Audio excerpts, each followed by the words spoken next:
something quite weird has happened since 2019, and that is that the cabinet has become populated with people who say the sort of things that used to be confined to deliberately provocative and quite obnoxious commentators.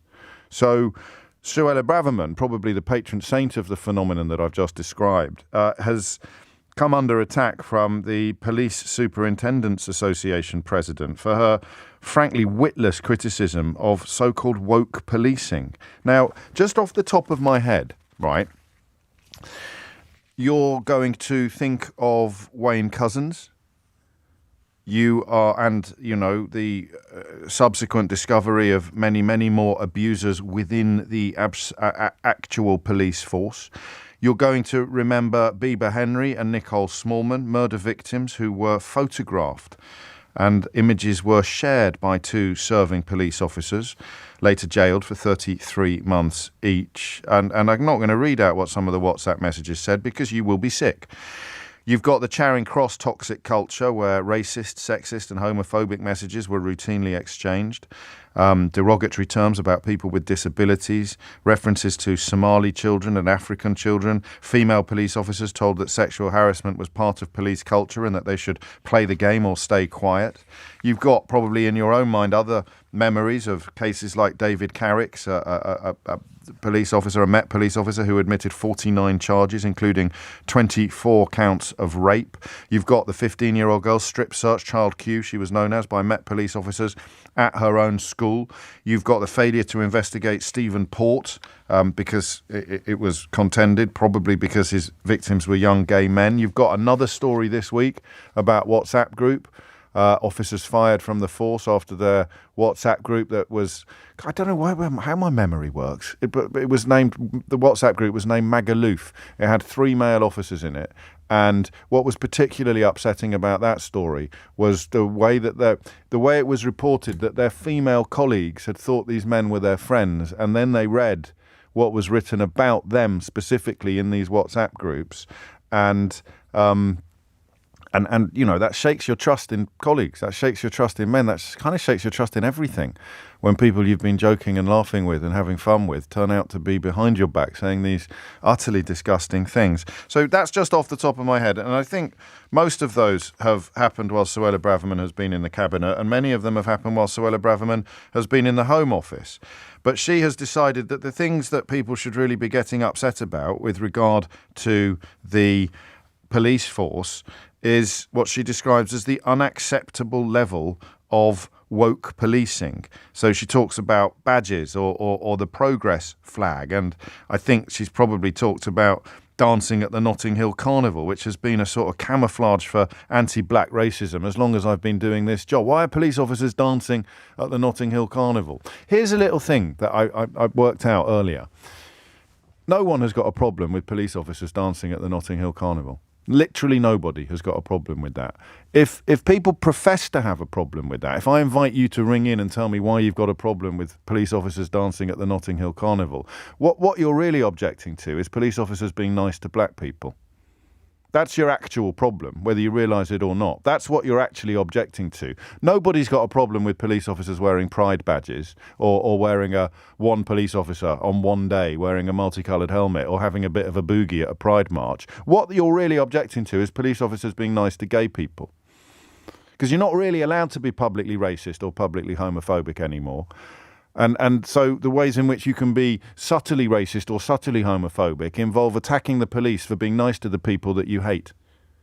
Literally nobody's got a problem with dancing at Carnival, a copper dancing at Carnival. Literally nobody has got a real problem with that. So what Suella Braverman is alluding to when she talks about unacceptable levels of woke policing is, I don't know, fairly straightforward, fairly easy, perhaps, to understand. And the same with environmental protesters. You know, or with police officers taking the knee. No one's got a real problem with police officers taking the knee, unless you've got a problem with police officers expressing solidarity with victims of racism. And if you've got a problem with police officers expressing solidarity with victims of racism, then, well, there's a word for you. It's the same with booing the Black Lives Matter moments at the beginning of football games. If you're booing that or you're defending the booing of that, then you've got a problem with expressions of anti-racist sentiment. And if you're anti-racist, well, you can remember your GCSE maths. What do two negatives make? So if you're anti-racist, what are you? Yeah.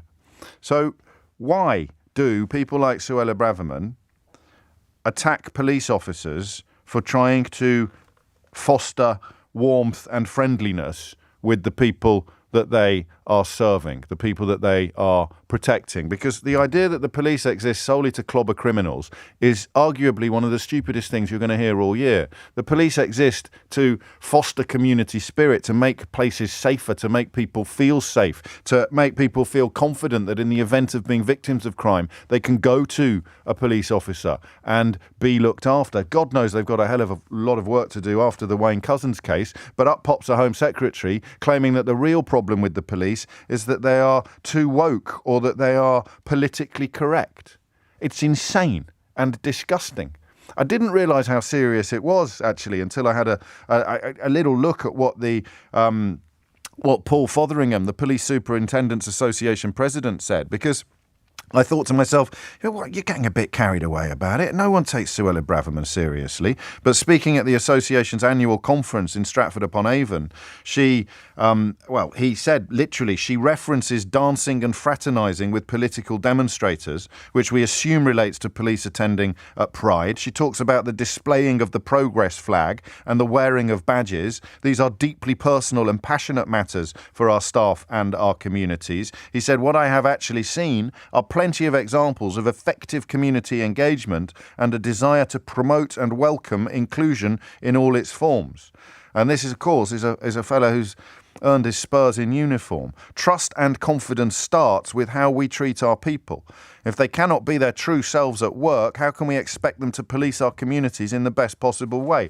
I'll remind you again, Wayne Couzens, the Charing Cross WhatsApp groups, Bieber Henry and Nicole Smallman being photographed by Jamie Lewis and Dennis Jaffa. Couzens, of course, killed Sarah Everard. You've got the 15-year-old girl being strip-searched by Met police officers. You've got David Carrick admitting 49 charges, including 24 counts of rape. You've got WhatsApp groups popping up almost on a monthly basis full of officers displaying the most disgusting language, and you've got a Home Secretary who's worried that the police are too woke.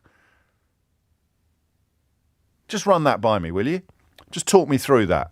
Talk me through how Suella Braverman looks at that brief catalogue of criminality by serving police officers, of moral depravity by serving police officers, and concludes that the real problem in the force, it's the ones that are trying to be nice to the people that they're policing. It's the ones that are trying to be nice to the people that they're protecting. I genuinely don't get this, but that's all right, because you can explain it to me. Why do you think Suella Braverman expresses unhappiness with what she describes as woke policing? What is she playing at?